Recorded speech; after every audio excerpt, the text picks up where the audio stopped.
Good afternoon, everybody, and welcome back to the San Antonio Spurs MyNBA on 2K21. And today we have a little bit of a problem with this Spurs team. As you can see here, we're 13-26, much worse than we left off last episode. Out of the last 10 games, we're currently 3-7, and we are just on a downward trajectory. We're the 13th seed. We're far behind the 12th seed. The Trailblazers, who are doing horrible this year as well, are still 20-22. They're beating us by 7 games. At the end of the day, we know already we're not making the playoffs. We're 14 games back. We'd have to have LeBron to make the playoffs. But there are some other issues with this team, and one of them is very, very, very important. Right now, Keldon Johnson has requested a trade. One of our younger pieces that I expected to build this team around at 21 years old out of Kentucky. He's averaging 11. He's getting 35 minutes a game, but I just don't understand why he's so upset, because he came into the office and he requested a trade, and he tried to tell me why. I just didn't understand why. He said, I guess it's because we're not winning as much as he'd like. But at the end of the day, he's one of our future pieces, and I hope that we can convince him. Luckily, we have a team option to bring him back. I just hope we can convince him to come back and play for this team, and maybe, just maybe, if we're able to convince him to do that, he'll bring back his morale, and he'll be able to be a contributor for this team in the future. Another player that is very unhappy right now and will not have a happy resolution is Lamarcus Aldridge. I know we've teetered on the edge whether or not we were going to trade him, but at 35, the center, former All-Star, I love him. He's getting traded. He's requested a trade. He's decided he isn't going to play for this team until he's traded. He's going to play for a contender. He doesn't want to go to a rebuilding team. Fortunately for us, he doesn't really have much choice in where he goes. We didn't give him a no-trade clause. So today, the first thing we're going to do is explore a few trade options with Lamarcus Aldridge that I've come up with. Some of them make a little more sense than others, but I do think all of these trades are pretty interesting trades, and they give us back some value. Obviously, Aldridge is one of our better offensive players, so you're not going to be able to get that value back on offense, but we can get even more value on defense and maybe a little bit at the same level on offense. So here we're going to go to the first trade offer, and I'll see you guys when we get there. All right, here we are at the first trade option of the day. First off, we've got Lamarcus Aldridge and Trey Lyles being sent to Cleveland for Andre Drummond. Obviously, if you guys all listen to NBA news, Andre Drummond is actually being shopped around. He's not playing for the Cavs right now. They've decided they'd rather trade him and see what they can get for him without using his talents, and I think both sides there agree on that. So this trade does make sense, as the Cavs will be looking to trade Andre Drummond. And the real thing that would make them take this is they get a young piece in Trey Lyles. He's not the greatest, but he can develop out there with Colin Sexton and Darius Garland. But they also get Lamarcus Aldridge on an expiring deal, and his contract is a little bit smaller than Andre Drummond, so they get that going for him. And this really makes sense for our team because we can bring in Andre Drummond. He's not the offensive juggernaut that Aldridge is, but he comes back and he is much better rebounding-wise and defensively, and he can kind of hopefully be the anchor of this team on both sides of the ball. So if we're able to get him in this trade and he's the anchor on defense and stuff like that, we can build the offense around him. He doesn't have to be a rock on our offense. He just has to be somewhat competent, and I believe that he can do that. So, like I said, this is the first option, and we've got 2 more. All right, here's option 2, and the thing about this one, we were actually offered this by the New Orleans Pelicans. Steven Adams straight up for Lamarcus Aldridge. Now, this trade may not make a lot of sense for the Pelicans as they're a young team. Maybe they're thinking about how much Lamarcus Aldridge could teach a guy like Zion Williamson, and maybe they could develop him a little better with a guy like Lamarcus Aldridge behind him, teaching him the ropes at 36 years old. He would be by then. But we get a guy like Steven Adams back, who he really embodies that Spurs feeling. He's the grit and grind type of center. He's going to get you rebounds. He's going to get you blocks. He's going to get you post points, putback points, stuff like that. You know what you're going to get from Steven Adams every night of the week, and that's the good thing about this trade. And while we don't get much value back on offense, we get double the value on defense and rebounding, in my opinion. So this is, once again, another solid option for us, as we could do either of these two trades, and really we could be set for a while. All right, and our third and final trade here sees Lamarcus Aldridge and next year's first-round pick, unprotected, going to the Oklahoma City Thunder for Lou Dort and Al Horford. Now, right here, this trade's interesting. A lot of people think, why would the Thunder trade away Lou Dort? But I think because this pick has a chance to be valuable, because we have a chance to be bad again next year, and they get the contract of Al Horford off of their books, they would take this trade immediately. Now, the real question is, do we as a Spurs team want to take this trade? Because we are really betting on being good next year. And this Al Horford contract is going to be difficult to build around, and we definitely won't be able to trade him away with that contract. But Lou Dort is a great up-and-coming player. Look, his 11 points in his second year of his career for an undrafted player. That is just amazing. One of the best defensive players in the NBA right now, and he's got a great three-point shot. So, what I thought was, Keldon Johnson's unhappy. Bring in Lou Dort, replace Keldon Johnson, send Keldon Johnson elsewhere, and maybe get another first-round pick out of it. Let me guys know what you think about that, but I didn't think that was too bad of an idea right there, because this trade does give us a replacement almost immediately for Keldon Johnson, because Lou Dort at 21 from Arizona State, he can come in and he can start for us, and he will hustle all night, every day of the week. He's really going to be that big contributor that we need, because he can drive, he can shoot, he can pretty much do everything. His mid-range is horrible, but besides that, he can do everything. But yes, guys, those are going to be the three options right there. I'm going to leave a link down below to my Instagram, and I'm going to set up a poll there, and I want you guys to go over there and vote on the poll and see which trade you guys want. I'll leave the comments, and you'll like option 1, Andre Drummond trade, option 2, Steven Adams trade, option 3, this Oklahoma City Thunder page, and whichever ones you guys choose is the trade we're going to do. Also, if you don't want to go over to Instagram, you can go down below and you can just comment whichever trade you'd like to see. But yeah, that's the first problem we're trying to look at today. Secondly, some good news right here. We are going to end up bringing back Patty Mills. As you can see here, DeMar DeRozan, he's not going to re-sign. Marcus Aldridge won't re-sign. Lonnie Walker, surprisingly, won't re-sign, but we have him on a team option, so we don't need to worry about him. But Patty Mills is going to take one for the team, and he said he's going to re-sign. So I'm going to try and sign him to a one-year deal with a team option right here for flat $7 million. I think that's a good deal for a 32-year-old backup point guard. Patty Mills has been great in our offense this year, and I do think that he can continue to be a consistent contributor in our offense. But without him, we wouldn't really have a backup point guard. So I don't want to sign him to a huge deal, but I do think this would be a good deal. And let's just see if he accepts it right here. Yes, he did. Let's go. Patty Mills, the lifelong Spur, right back on this team. He's going to be one of the few oldies left on this team next year, hopefully, but he can carry this team off the bench, and he will bring that spark on offense undeniably every game of the week. And as you can see, guys, we are close to the trade deadline. We're not too far away from the All-Star break. And really, I think we're going to play maybe 2 more games this season. Since we're such a bad team, there's really no reason to drag out the season. Try and get into the off-season, the fun part, really. And let's see what we can do with this team. And as promised last week, this week we're going to take a look at the top 5 prospects in this upcoming draft we have here. First off, we have small forward for the Michigan Wolverines, Dwayne Cummings.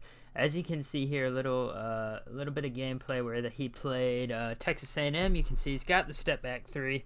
He's not the strongest three-point shooter, and he relies heavily on his driving talent and his ability to play hustle on defense. You'll see him over here guarding.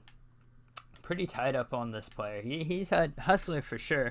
The positives coming out of this spot with Dwayne Cummings, who's pretty much the number 1 overall pick guaranteed. He is going to give you what you want to get from him. He's going to give you the offense. He's going to give you the defense. He's going to give you hustle. He's going to give you about everything you could need. He's not the fastest, but he does have the speed, as you can see, and he takes it to the hoop and one. This Michigan player right here, he's something special, Dwayne Cummings. Obviously, Michigan's been producing some highly talented players the last few years, and somebody like him is just another one to come out of the Wolverines program. He is undoubtedly the number 1 pick, and if he falls at all, it would be a shock to see. And the Spurs are lined up to have a high shot at this number 1 overall pick. While we may not get the number 1 overall pick, we're lined up right now around the 4th or the 3rd pick. And you never know with how the lottery is, we could always rise higher. But one part of his game that he needs to work on, as I said, is he needs to work on the 3-point shooting and the mid-range shooting. His driving's there. He's a great driver. His defense is there. His rebounding's there. His blocks are there. His steals are there. Everything's there. It's just that when it comes to pulling up and all that, he's not going to make it. He got lucky on that first 3. He rarely makes them, but he is not going to make a 3-point shot if you need him to hit a game winner and create that shot for himself. If he's open, he can make them. If he's around a screen, he can sometimes make them. But at the end of the day, he is not going to be able to make that shot without a little help from other players creating it. The second guy in this draft is a shooting guard who attends Texas A&M by the name of Eugene Green.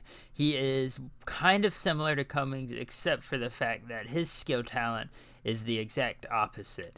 Cummings is great driving. He's going to be able to get dunks. He's going to get hard layups, but Eugene Green is a laser from deep, and he can play defense. While he's not going to be much of driving inside or doing anything in the paint, much like Cummings, he's going to hustle, he's going to get you 3-pointers, and he's going to play defense, as you can see here. Great defense there from Cummings, against Cummings, And Green he is just a laser from anywhere on the court. He's going to make any open shot. He's going to make difficult shots. He can create his own shots, and he really showed it this year at Texas A&M, averaging 20 points on great shooting splits.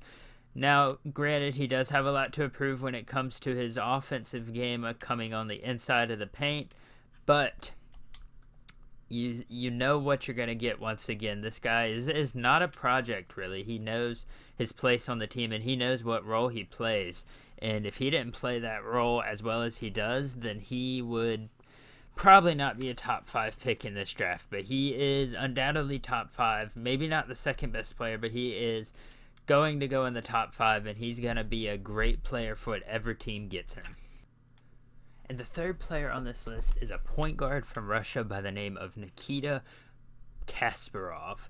Now, Nikita came over from Russia to play at the University of Villanova as a point guard. He's short, but he does have a lot of heart, and he plays defense. He might not be the greatest defender, but he does do it well, and his big thing is playmaking. Nikita Kasparov is one of the best playmakers in this draft. He can shoot the 3. He's not great at driving, but he will find you if you're open, and even if you're not open. If you aren't open and you're in the corner, he's going to find a way to get you the ball for you to shoot that 3.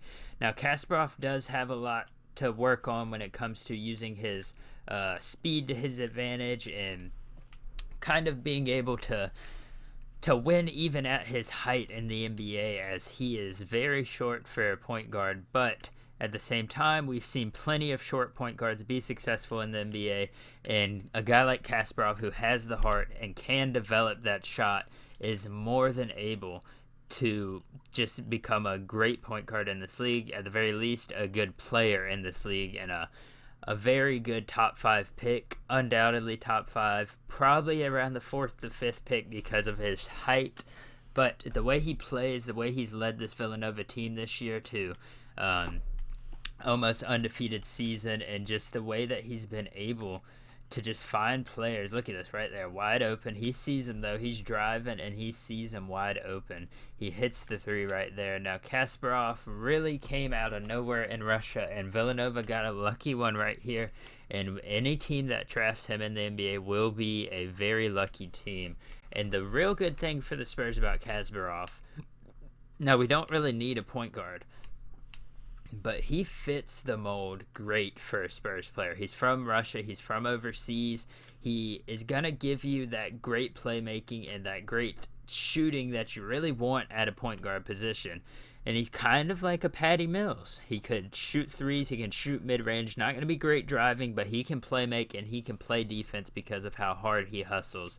It's just that he's a great player and his heart outshines his height. The fourth player on this top 5 list is shooting guard Dean Rush from Wisconsin, as you can see him playing with Villanova here.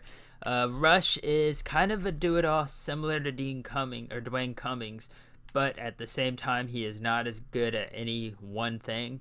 He's great at defense. That's probably his best category right there. I'd say he is probably, out of all of them, the most project player, because other than his defense, he does not excel at anything. As you can see, even his late contest gives him a good defensive standard. But on the offensive side, he does score 2 quick points here, but his three-point rating, his mid-range rating is not that great.